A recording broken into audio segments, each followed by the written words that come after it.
하늘마저 숨을 멈춘 듯한 깊은 침묵을 상상해 보십시오. 그리스도께서 십자가에서 마지막 숨을 거두신 순간과 셋째 날의 영광스러운 새벽 사이에 무언가가 일어났습니다. 복음서조차 자세히 묘사하지 않을 만큼 강력한 어떤 일, 눈에 보이지 않는 세계에서 벌어진 그 사건은 우리가 지금껏 본 그 무엇보다도 더 실제적인 일이었습니다. 예수님은 죽음 가운데 안식하지 않으셨습니다. 그분은 왕으로서 지옥의 문을 향해 행진하셨습니다. 그곳에서 하신 일은 인류의 영원한 운명을 바꾸어 놓았습니다. 당신이 구원의 이야기를 안다고 생각한다면 땅의 깊은 곳에서 일어난 일을 알기 전까지는 기다리십시오. 유다의 사자가 어둠 속에서 포효하며 죽음의 사슬을 끄는 그날을 끝까지 함께 하십시오. 이 사흘간의 의미를 이해하는 것이 곧 그리스도께서 악을 이기신 승리의 진정한 크기를 아는 길이기 때문입니다. 소수만이 감히 묻는 이 질문에는 복음의 가장 위대한 계시 중 하나가 담겨 있습니다. 왜 예수님은 죽으신 후 죽은 자들의 세계로 내려가셨는가? 십자가는 순종의 절정이었지만 전쟁의 끝은 아니었습니다. 사람들이 그분의 몸을 장례하고 온 땅이 슬픔으로 잠긴 듯 고요했던 그 시각, 보이지 않는 세계에서는 거대한 일이 벌어지고 있었습니다. 멈춤은 없었습니다. 안식도 없었습니다. 속량을 위한 전쟁은 아직 정복되지 않은 마지막 영역, 죽음의 지배를 향해 계속되고 있었습니다.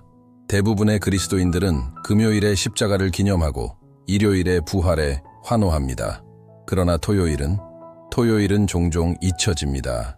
하지만 바로 그 다 이루었다와 그는 여기에 계시지 않는다 사이의 거룩한 틈 속에서 하나님의 영원한 계획이 조용한 힘으로 움직이고 있었습니다. 예수님은 억류된 죄수처럼 끌려 내려가지 않으셨습니다. 왕의 걸음으로 내려가셨습니다. 그분의 영은 어둠의 영역을 빛처럼 뚫고 들어갔습니다. 왜냐하면 그 아래에 아직 해방되지 않은 것이 있었기 때문입니다. 옛 언약의 성도들에게 주어진 약속들이 아직 성취되지 않았기 때문입니다. 십자가의 승리는 지옥의 사슬이 끊어지고 원수가 마지막 무기를 빼앗길 때에야 비로소 완성되기 때문입니다.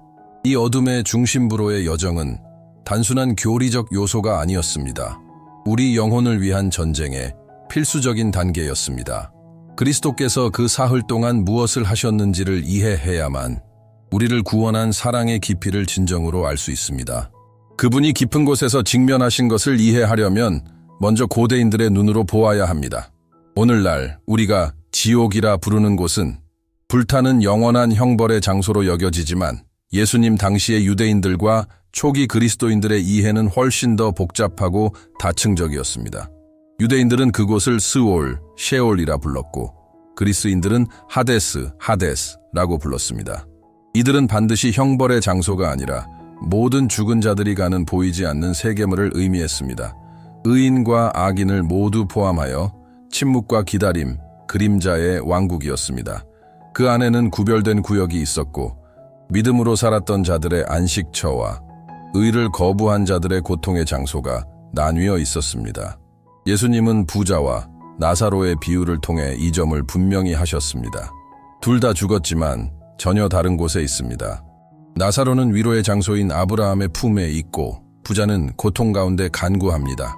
둘 다 하데스에 있지만 큰 구렁으로 나뉘어 있습니다. 이것은 단지 도덕적 교훈이 아니라 당시 영적 현실에 대한 생생한 통찰이었습니다. 약속을 기다리는 자들이 머무는 죽은 자들의 세계. 이곳은 원수가 지배하는 영역처럼 보였습니다. 눈에 보이는 사슬은 없지만 속죄되지 않은 죄에 대한 정죄함과 있었습니다. 예수님은 바로 이 회색의 영역, 심판과 약속 사이에 그 경계선으로 내려가신 것입니다. 기다림을 해방으로 바꾸기 위해 십자가 이전 죽음은 피할 수 없는 선고였습니다. 아무리 의롭고 경건한 자라도 마지막 숨을 내쉬는 순간 모두가 동일한 어두운 운명, 죽은 자들의 세계로 내려갔습니다. 거기에는 선지자도, 족장도, 하나님과 동행했던 자들도 조용히 기다리고 있었습니다. 그들의 개인적인 죄 때문이 아니라 완전한 속량의 대가가 아직 치러지지 않았기 때문입니다. 에덴 이후 원수는 자기 것이 아닌 것을 손에 넣었습니다. 아담의 죄를 통해 틈이 열리고 죽음이 세상에 들어와 영적 지배의 무기가 되었습니다. 사탄은 고발자였습니다. 그는 하데스의 열쇠를 자격이 있어서가 아니라 인간이 하나님께 불순종함으로 권세를 넘겨주었기 때문에 쥐고 있었습니다. 정의는 대가를 요구했고 그 대가는 아직 지불되지 않았습니다. 그래서 죽음은 가장 큰 공포였습니다. 단순한 육체의 끝이 아니라 보이지 않는 다 영적 억류의 시작산이었기 때문입니다. 의인들조차 자유롭지 못했습니다. 그들은 고통의 지옥이 아니라 거룩한 기다림의 장소에 있었습니다. 그러나 자유는 아직 오지 않았습니다. 십자가는 모든 것을 바꾸었습니다. 그러나 다 이루었다는 외침은 끝이 아니라 예수님께서 원수의 중심부에 들어갈 수 있는 권한을 얻으신 순간이었습니다. 그분은 단지 죄를 사하시기 위해 죽으신 것이 아닙니다. 죽음의 영역을 침공하고 수천 년의 사슬을 끊고 살아계신 하나님의 아들에게 권세가 돌아갔음을 선언하시기 위해 죽으셨습니다.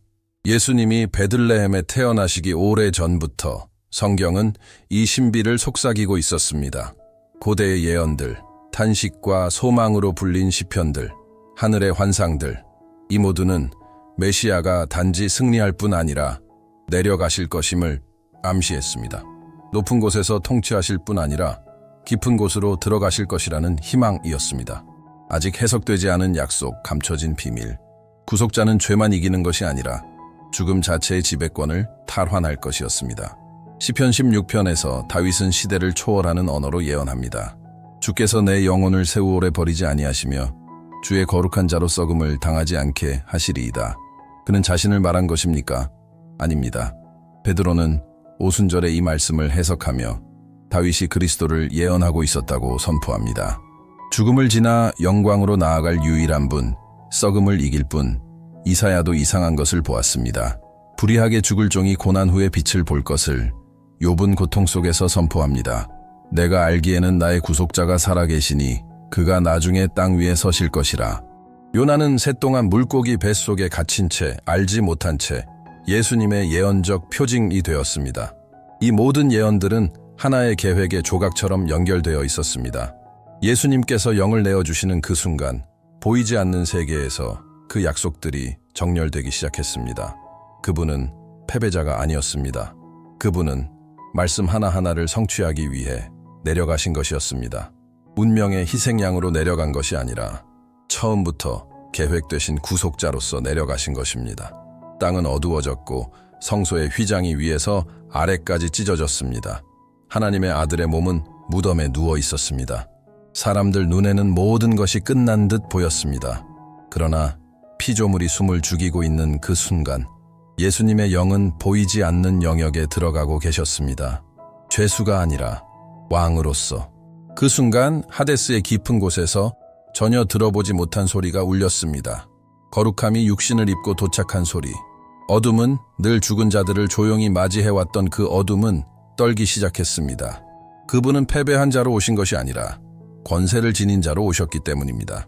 그분은 손목에 사슬을 차고 오신 것이 아니라 그 눈에 사명이 있었기 때문입니다. 에덴 이후 잃어버린 것을 되찾기 위한 사명. 악의 권세들은 놀라며 깨달았습니다. 골곳에서 피 흘린 그 어린 양이 동시에 그림자 속에서 포효하는 사자였다는 것을 그 누구도 그런 영광으로 그 경계를 넘어온 적은 없었습니다.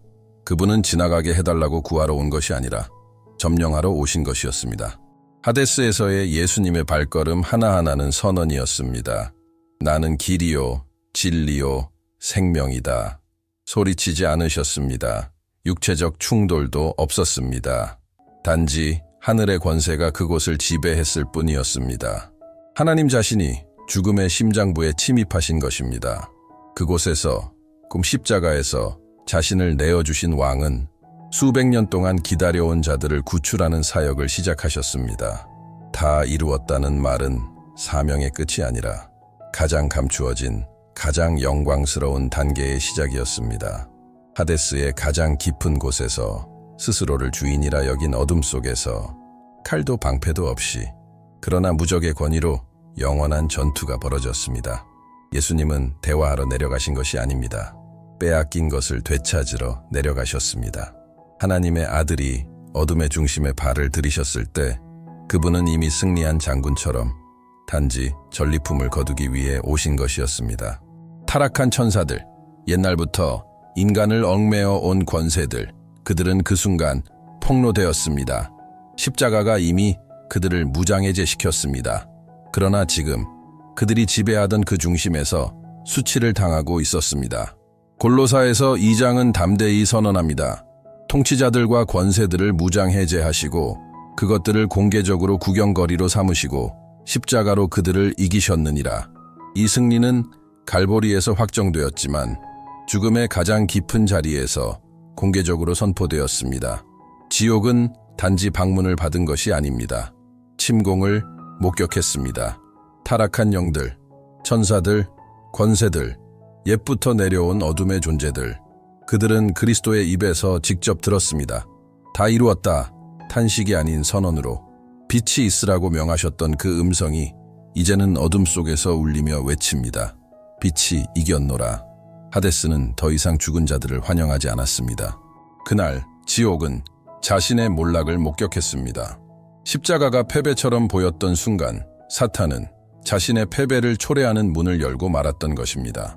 그 침묵의 토요일은 비어있는 시간이 아니었습니다. 하나님의 정의가 원수의 중심에서 이루어지고 있었던 그 숨겨진 포효의 시간 아니었습니다. 그 시간의 흐름조차 멈춘 듯한 차원의 그곳에서 수천의 영혼들이 기다리고 있었습니다. 믿음으로 살았으나 아직 약속이 완전히 드러나기 전 세상을 떠난 남자들과 여자들, 믿음의 조상 아브라함, 해방자 모세, 하나님의 마음에 합한 왕 다윗, 룻, 에스더, 이사야, 예레미야, 세례 요한, 모두가 아브라함의 품, 위로의 장소, 그러나 아직 영광의 자리는 아닌 그곳에 있었습니다. 그들은 언젠가 오게 될 것을 소망하며 살았습니다. 메시아의 오심을 들었고 믿었지만 그 성취를 보지 못하고 죽었습니다. 그들의 영혼은 고통받고 있지 않았지만 자유롭지도 않았습니다. 그들은 거룩한 기다림 속에 있었습니다. 그러다 갑자기 그분이 오셨습니다. 멀리서 들리는 기억처럼이 아니라 말씀이 육신이 된 약속 그 자체로, 다윗이 주라 부르던 분, 선지자들이 빛의 조각처럼 예언하던 분, 세례 요한이 하나님의 어린 양이라 지목했던 그분이 인간의 말이 아닌 승리의 영광으로 그곳에 들어오셨습니다. 그리고 기다림의 감옥은 무너졌습니다. 그리스도는 단지 자유를 선포하신 것이 아닙니다. 그분 자신이 자유였습니다. 그곳에 있던 모든 영혼은 알아보았습니다. 기다림은 끝났고 구속이 도착했습니다. 더는 약속의 그림자 속에 머물 필요가 없었습니다. 이제 그들은 아버지의 영광 앞에 나아갈 수 있게 된 것입니다. 네, 성경은 말씀합니다. 그분이 높은 곳으로 올라가실 때 사로잡힌 자들을 이끌고 가셨다고. 그것은 구속의 대행진이었습니다. 죽음과 하데스의 열쇠를 정복한 왕을 따라 나아가는 자유의 영혼들. 아브라함의 품은 비워졌습니다. 낙원이 옮겨졌습니다. 그리고 그분과 함께 모든 의인들이 영원한 영광으로 인도되었습니다. 그 영원한 토요일에 보이지 않으나 되돌릴 수 없는 어떤 일이 일어났습니다. 예수님께서 내려가셔서 포로들을 자유케 하신 그 순간 영혼의 영적 지형이 영원히 바뀐 것입니다. 십자가 이전에는 의인이라 할지라도 하나님 앞에 직접 들어갈 수 없었습니다. 속죄되지 않은 죄의 무게가 길을 막고 있었기 때문입니다. 그러나 이제 휘장이 성전에서뿐 아니라 영의 세계에서도 찢어졌습니다. 죽음은 왕좌를 잃었고 하데스는 지배권을 잃었으며 원수는 열쇠를 잃었습니다. 그 순간 이후 그리스도 안에서 죽는 자는 더 이상 기다림 속으로 가지 않습니다. 곧바로 아버지께로 나아갑니다. 이 사실을 누구보다도 깊이 이해했던 사도 바울은 담대히 선언했습니다. 우리는 몸을 떠나 주와 함께 거하기를 원하노라. 옛 언약의 대기실은 닫혔고 영원의 문은 열렸습니다. 왜냐하면 어린 양의 피는 단지 죄를 사한 것이 아니라 하나님의 보좌로 향한 새롭고 산 길을 여셨기 때문입니다. 이제 죽음은 돌아올 수 없는 끝이 아니라 다리도우가 되었습니다. 이 세상의 유한한 삶과 아버지의 영광스러운 임재 사이를 잇는 관문, 그것은 더 이상 원수의 영역이 아닙니다. 이제는 죽음조차도 그리스도의 소유입니다. 그분은 요한계시록에서 말씀하십니다. 나는 죽음과 하데스의 열쇠를 가지고 있다. 그분은 원래부터 가지고 계셨다고 하지 않으셨습니다. 정복하신 것입니다. 그리고 이것이 모든 것을 바꿉니다. 이제 믿는 자에게 죽음은 이름이 아니라 도착입니다. 사라짐이 아니라 환영받음입니다. 끝이 아니라 시작입니다. 예수님은 단지 죽음을 이기신 것이 아닙니다. 하나님의 자녀들을 위해 죽음이 무엇인지 그 의미 자체를 다시 정의하셨습니다. 셋째 날 돌이 굴려졌습니다. 그러나 그것은 예수님이 나오기 위해서가 아니라 세상이 그분이 이미 승리하셨음을 보게 하기 위해서였습니다. 부활은 이미 지하 깊은 곳에서 이루어진 승리의 가시적 인장이었습니다. 그리스도께서 무덤에서 나오실 때 그분은 단순히 살아계신 것이 아니라 죽음과 지옥과 모든 권세 위에 절대적 주로서 등극하신 상태였습니다. 빈 무덤은 단지 기적이 아닙니다. 선포입니다. 하나님께서 우주에 외치시는 말씀입니다. 내 아들은 모든 것을 이겼다. 무덤 주위의 모든 흙 알갱이들이 원수의 패배를 증언했습니다. 부활하신 그리스도의 심장 박동 하나하나가 외쳤습니다. 그분 안에 있는 자들을 막을 권세는 이제 없다. 예수님은 단순히 다시 살아나신 것이 아닙니다. 죽음에서 나올 때 열쇠들을 들고 나오셨습니다. 마치 감옥에 침입하여 포로들을 풀어주고 문을 닫아버린 뒤 감옥 자체를 비워버린 것처럼. 그래서 부활은 협상의 여지가 없습니다. 그것은 단순한 희망이 아닌 모든 것이 지불되었고 모든 것이 이루어졌으며 모든 것이 정복되었음을 증명하는 실체입니다. 십자가는 대가였습니다. 하데스로의 하강은 정복이었습니다. 그러나 부활은 공식적인 승리 선언이었습니다. 이제 우리가 그분은 살아계신다고 선포할 때 우리는 단지 역사적 사건을 기념하는 것이 아닙니다. 우리는 영원한 현실에 동참하는 것입니다. 예수 그리스도는 모든 것 위에 왕으로 군림하고 계십니다. 심지어 끝이라 불리던 것 위에도. 예수님이 죽음을 이기셨다면 왜 우리는 여전히 피해자처럼 살아가는 걸까요? 왜 미래를, 고통을, 심지어 죽음 자체를 두려워합니까? 아마도 우리는 그리스도의 승리가 그분만의 것이 아니었다는 사실을 잊었기 때문일 것입니다. 그분이 부활하셨을 때 단지 구세주로서만 나오신 것이 아닙니다.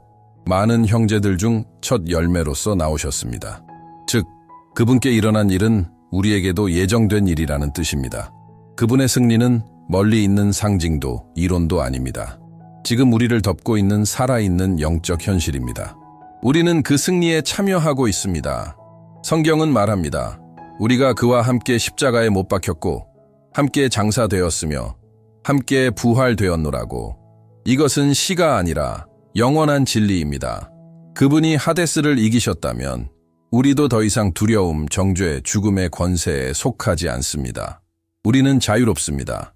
어둠의 권세에서 건져내어 사랑하는 아들의 나라로 옮겨졌습니다.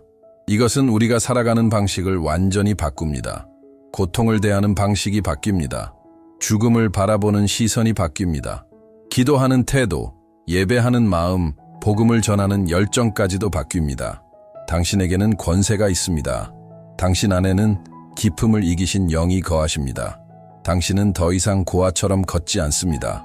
결코 흔들리지 않을 나라의 상속자로서 살아갑니다. 부활은 1년에 한 번 기억할 행사가 아닙니다. 삶의 방식입니다. 패배가 외쳐지는 세상 한가운데서 승리 안에서 살아가는 담대함입니다. 왜냐하면 당신을 위해 하데스까지 내려가신 그분이 이제 당신 안에 살아계시기 때문입니다. 이제 우리가 누구의 승리를 알고 있다면 질문은 하나입니다. 우리는 그 승리로 무엇을 할 것인가? 그리스도께서 하늘로 올라가셨을 때 사역이 끝난 것이 아닙니다. 오히려 이제 그 사역은 우리를 통해 계속되고 있습니다. 우리는 하데스를 정복한 왕의 대사로 부름받았고 여전히 어둠의 멍에 아래 있는 땅의 구속을 선포하는 자들입니다. 그분의 사명이 이제 우리의 사명이 되었습니다. 우리는 단지 천국을 기다리기 위해 구원받은 것이 아닙니다. 우리는 빛으로 지옥을 침공하기 위해 구원받은 것입니다. 이제 기도 하나하나, 사랑의 행위 하나하나, 믿음의 말 한마디, 중보기도로 싸우는 모든 영적 전쟁이 그 전진의 일환입니다. 왜냐하면 하나님의 나라는 아직도 전진하고 있으며 그분은 그것을 자신의 백성을 통해 이루시기로 작정하셨기 때문입니다. 예수님은 말씀하셨습니다. 아버지께서 나를 보내신 것 같이 나도 너희를 보내노라. 이는 곧 그분이 획득하신 권세가 이제 자녀들에게 임했다는 뜻입니다. 우리는 억눌린 자를 자유케 하며 구속을 선포하고 끝을 이미 알고 있는 자의 담대함으로 어둠에 맞서 싸울 사명을 받았습니다. 당신은 작지 않습니다. 당신은 무력하지 않습니다. 예수님을 죽은 자 가운데서 살리신 그 영이 지금 당신 안에 거하십니다. 그리고 그 영은 물러서지 않습니다. 그 영은 정복하십니다. 지옥은 여전히 떱니다.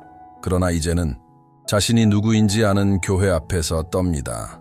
확신으로 기도하는 교회, 권세로 선포하는 교회, 하늘의 시선을 품고 땅에 굳건히 서 있는 교회, 그 어떤 견고한 진도 이기신 왕 앞에서는 버틸 수 없습니다. 심지어 죽음조차도. 당신은 들었습니다. 영의 눈으로 보았습니다. 이제는 응답할 때입니다. 그 사흘 동안 일어난 일은 단지 감동을 주기 위한 이야기가 아닙니다. 결단을 요구하는 실제입니다. 그리스도는 의무감으로 하데스에 내려가신 것이 아닙니다. 사랑으로 내려가셨습니다.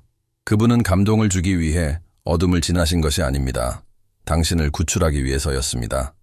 그리고 그분이 당신을 붙잡기 위해 죽음까지 이기셨다면 당신을 붙잡고 있는 것은 도대체 무엇입니까? 두려움, 죄책감, 숨겨진 죄, 오래된 상처, 불신. 이제 그 어떤 것도 당신을 얽매일 권리가 없습니다. 사슬은 끊어졌습니다. 문은 열렸습니다. 왕은 살아계십니다. 그리고 그분은 당신을 부르십니다. 더 이상 그림자가 아니라 빛에 속한 자로 살라고. 이 진리는 당신의 심장을 불태워야 합니다. 당신의 정체성을 새롭게 정의해야 합니다. 당신은 완전한 승리의 상속자입니다. 단지 구원받은 자가 아니라 보내심을 받은 자입니다. 단지 용서받은 자가 아니라 권세를 위임받은 자입니다. 지옥은 당신이 누구인지 압니다. 당신이 이 승리를 진심으로 믿는 그 순간. 오늘 당신을 위해 가장 낮은 곳까지 내려가셨다가 가장 높은 곳에 오르신 그분의 흔적을 지닌 자로 아버지의 사랑에서 다시는 끊어질 수 없도록 살기로 결정하십시오. 만약 이 메시지가 당신의 영에 울림을 주었다면 댓글로 선포하십시오. 나는 어린 양의 승리를 소유합니다. 그리고 당신이 기도가 필요하다면 혼자 싸우지 마십시오. 함께 나누십시오. 왜냐하면 이 진리를 품은 교회는 함께 기도하고 함께 싸우며 함께 승리할 권세도 함께 가지고 있기 때문입니다. 지옥의 문들은 이기지 못합니다. 왜냐하면 왕은 이미 그 문을 지나셨고 그 열쇠를 들고 나오셨기 때문입니다.